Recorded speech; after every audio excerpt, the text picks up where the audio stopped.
जब तक कोई दल न हो, कोई झंडा न हो, कोई डंडा न हो, कोई फंडा न हो, तो लड़ाई नहीं लड़ी जा सकती। इस तरह से तो कुछ भी हो। न भ्रष्टाचार, न गुंडा राज, न भ्रष्टाचार, अब की बार फलाने की सरकार।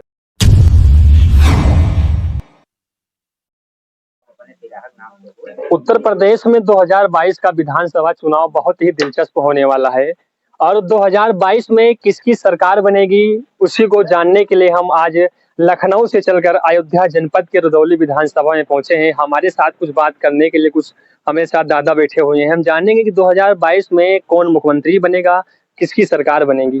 दादा क्या नाम है? रामविलास सिंह। 2022 में किसकी सरकार बनने वाली है? देखिए, सरकार किसकी बनेगी ये तो नहीं कहा जा सकता है, लेकिन बहुत कांटे की फाइट होगी। जनता मौजूदा सरकार से खुश नहीं है, इसकी नीतियों से रीतियों से खुश नहीं है। कई समस्याएं ये पैदा कर दिए हैं, जैसे सांड की समस्या है, महंगाई की समस्या है। कहने के लिए इन्होंने पब्लिक को बेवकूफ बनाने के लिए उज्ज्वला कनेक्शन मुफ्त में बांट दिए। उसके बाद आज गैस का भाव 940 रुपए है, 1000 रुपए है। किसी की हिम्मत नहीं पड़ती है गरीब की कि उसको भरवा सके। बाराबंकी से जफराबाद तक डबल लाइन की बात हो, वो भी कांग्रेस की देन है, माननीय निर्मल खत्री जी की देन है। लेकिन हो सकता है अगर ये रह गए तो फीता ये काटेंगे, झंडी ये दिखाएंगे। अच्छा, कांग्रेस तो 2022 के चुनाव को लेकर फिर बड़े बड़े वादे कर दिए हैं। किसानों को कर्जा माफ करेंगे, बिजली बिल हाफ करेंगे, गन्ने का पैसा ज्यादा बढ़ाएंगे, ये वादा किया है। हाँ, तो वादा किया है तो वादा पूरा भी करती है। उसने भी एक बार पहले भी वादा किया था किसानों को कर्जा माफ करने के लिए, 70,000 करोड़ रुपये उसने माफ किया था। कोई ऐसा नहीं बचा था कि जिसका ना माफ हुआ हो। न भ्रष्टाचार, न गुंडा राज, न भ्रष्टाचार, अब की बार फलाने की सरकार। तो आप देख लीजिए, हाथरस कांड देख लीजिए, गोरखपुर में मनीष गुप्ता के साथ क्या हुआ बताइए। पुलिस वाले 12 बजे रात को रेड करके पकड़ के ले जाते हैं, वसूली के चक्कर में मार देते हैं। इस तरह के कांड हो रहे हैं। अभी यूपी के प्रयागराज में 4 दलित परिवारों की निशंस तरीके से हत्या कर दी जाती है, जिसमें से एक 17 वर्षीय बच्ची की साथ में रेप किया जाता है। उसके बाद में 4 परिवारों की हत्या कर दी जाती है। उस पे देखा जाए तो बीजेपी में लगभग 22 से 23 विधायक हैं, 7 सांसद हैं, कई राज्य मंत्री हैं, किसी ने आवाज नहीं उठाई। जी भाई, अब वो अपनी पार्टी के खिलाफ आवाज उठा भी तो नहीं सकते हैं, लेकिन जनता तो देख रही है कि आपके राज्य में जो है कैसी सुरक्षा व्यवस्था चल रही है। आप खाली ढिंढोरा पीट रहे हैं सुरक्षा व्यवस्था का, लेकिन देखिए ये सब कांड बताते हैं आपका मतलब आपका आईना दिखाते हैं जनता को, और उसको आपको भुगतना पड़ेगा 2022 में। इनको 2022 में इनका जो कार्यकाल था इनको पता लग जाएगा कि ये क्या थे और क्या किए हैं। कितना जनता से मिलते जुलते थे, कितना जनता के यहाँ जाते थे, कितना जनता की सुनते थे, सब पता लग जाएगा। लोग तो कह रहे हैं कि विधायक जी सिर्फ जो है कहीं कोई हादसा हो जाता है तो सिर्फ वहाँ फोटो खिंचाने जाते हैं, बाकी कोई मदद नहीं करते हैं। हाँ, बिल्कुल सही बात है, फोटो खिंचाने पहुंच जाते हैं। तो विधायक जी का कार्यकाल आपके रुदौली विधानसभा में कहीं ना कहीं देखा जाए तो सही नहीं है। बिल्कुल नहीं सही है, वो कुछ कहने लायक है ही नहीं कि हमने रुदौली विधानसभा के विकास के लिए यह कार्य अपने कार्यकाल में किया। तो विधायक जी तो कह रहे हैं मैंने रुदौली विधानसभा में जो पिछली सरकारों ने नहीं किया वो मैंने करके दिखाया रुदौली विधानसभा में। अरे पिछली सरकारों ने अगर किसी ने नींव बना दी है और दीवार खींच दी है तो लिंटर तो उसपे पड़ना ही पड़ना है। अब वो टाइम लगता है, दीवार बनाने में, नींव भरने में टाइम लगता है, लिंटर तो एक दिन में पड़ता है। तो लिंटर डाल के तुम कहते हो कि हाँ हमने लिंटर डाल दिया, ये सब पूरा बिल्डिंग हमने बनाई है, यही है उनका कार्यकाल। ये तो भैया ऐसा है कि ये चुनाव का मामला है और जनता की अदालत का फैसला है। अब आप रुदौली की बात ले लीजिए। रुदौली से हम लोग तो भाई समाजवादी के कैंडिडेट को वोट देंगे, और जो लड़ाई यूपी में होगी सीधी लड़ाई समाजवादी से है और बीजेपी की। और लोग लड़ाई तो लड़ेंगे अपने अपने दांव पहलू, हम लोग अख्तियार करेंगे अपने अपने दांव पे, अपने अपने हिसाब से सारे लोग लड़ेंगे, लेकिन सीधी लड़ाई जो होगी वो समाजवादी की होगी। और रुदौली से एमएलए ये हमारे इतिहास में मौजूद है कि रुदौली से तीसरी बार कोई एमएलए यहाँ नहीं हुआ है महोदय। सिर्फ एक बार अगर कोई हुआ है तो ये चुनाव हारने के बाद स्वर्गीय बाबू प्रदीप कुमार यादव जी हुए हैं ना। और कोई तीसरी बार रुदौली वो से भी एक बार चुनाव हारने के एक बाद बार हारे। लगातार 3 तो अक्षय रुदौली विधानसभा में क्या बहुत बड़ा धमाका होने वाला है? बिल्कुल बिल्कुल, इसमें शक कोई राय ही नहीं है। रुदौली की तस्वीर बता रही है, रुदौली का इतिहास बता रहा है। और रुदौली शरीफों की पवित्र पावन भूमि है, देवा और महादेवा की धरती है भैया। सन 52 से लेकर के पूरा इतिहास मौजूद है।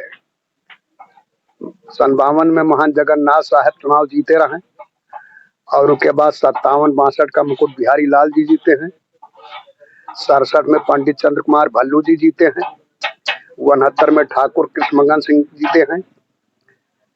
74 में बाबूराम सेवक जी जीते हैं। 77 में प्रदीप कुमार यादव जी जीते हैं। 80 में प्रदीप कुमार यादव जी जीते हैं। 85 में मरहूम एमएलए महबूब अहमद खां जीते हैं। 89 में प्रदीप कुमार यादव जी जीते हैं। 91 में रामदेव आचार्य जी जीते हैं। 93 में मरहूम एमएलए इश्तियाक अहमद खां जीते हैं। 96 में रामदेव आचार्य जी जीते हैं। 2002 2007 जनाब अब्बास अली जैदी के नाम रहा। 2017 2012 2017 भैया रामचंद्र के नाम रहा। मैं उनका लंगोटिया यार हूँ, इसलिए भैया कह रहा हूँ। लेकिन उन्होंने मेरी जो काबिल तारीफ थी, मैंने उनके साथ जो किया और जो फर्ज मैंने निभाया, देखो सब लोग जानते हैं, हमारे गांव के लोग।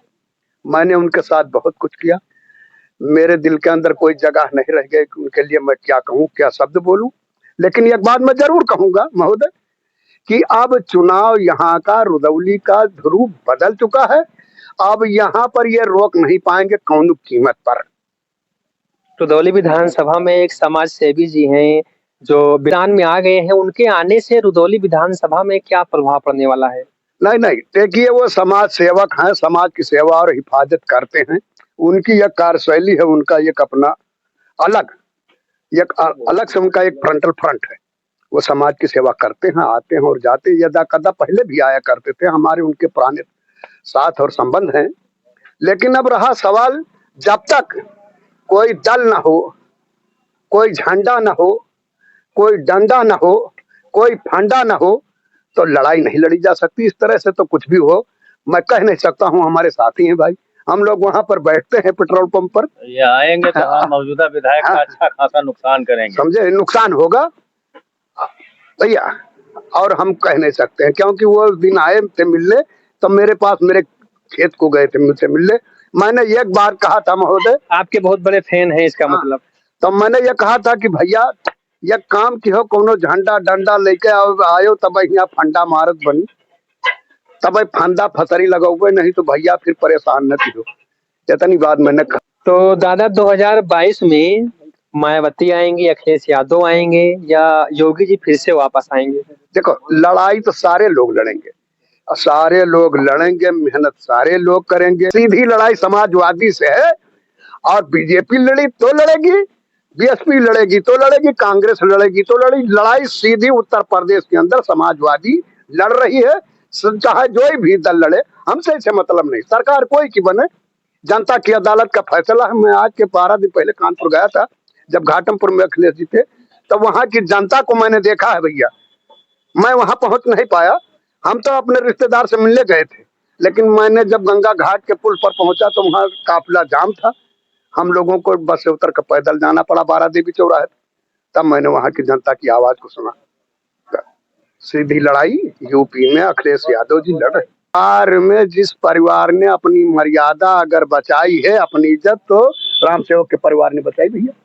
आज तक समाजवादी प्रोधा डॉक्टर राम मनोहर लोहिया के करीबी रामनाथ जी, राम नारायण जी, जयप्रकाश नारायण जी, कपूरी ठाकुर जी, समझे, सारे लोग के साथी रहे।